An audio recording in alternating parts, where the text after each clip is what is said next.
Sa sobrang laki ng impluwensya ni LeBron sa NBA, pati ang buong schedule ng liga ay hindi pa matapos-tapos. Ayon mismo kay Commissioner Adam Silver, hinihintay muna nila ang magiging desisyon ni LeBron bago nila tuluyang ilabas ang schedule ng susunod na season. Kailangan na nilang tapusin ang schedule, pero kung saan maglalaro si LeBron ay makakaapekto rin ito, lalo na sa opening week at sa mga Christmas games. Kaya kailangan niya na magdesisyon kung saan siya maglalaro. Ibig sabihin, hindi lang simpleng pagkapalit ng team ang pinag-uusapan. Ang magiging desisyon ni LeBron ay makakaapekto sa mga pinakamalalaking laro ng NBA. Kapag nalaman na kung saan maglalaro, doon pa lamang nila maipaplano kung sino ang magbubukas ng season, anong laban ang ilalagay sa national TV, at kung ano ang marquee matchups na ipapalabas sa Christmas Day. Hindi na ito nakakagulat dahil si LeBron pa rin ang isa sa pinakamalaking pangalan sa basketball.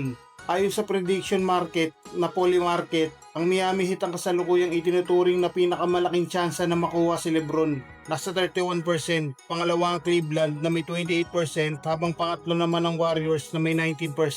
Ipinapakita lang nito na bukas pa rin ang posibilidad na lumipat si LeBron at wala pang malinaw na paboritong destinasyon. Habang papalapit ang bagong season, mas lalo pang umiinit ang usapan tungkol sa kanyang susunod na koponan. Sa ngayon wala pa rin opisyal na inanunsyo si LeBron, kaya hindi lang ang mga fans ang naghihintay kundi maging ang NBA mismo ay naghihintay rin ng kanyang magiging desisyon. Ano sa tingin nyo? Sa Heat ba, Cavaliers o Warriors? O may iba pang koponan na bigla na lang susulpot? I-comment ang inyong hula sa ibaba.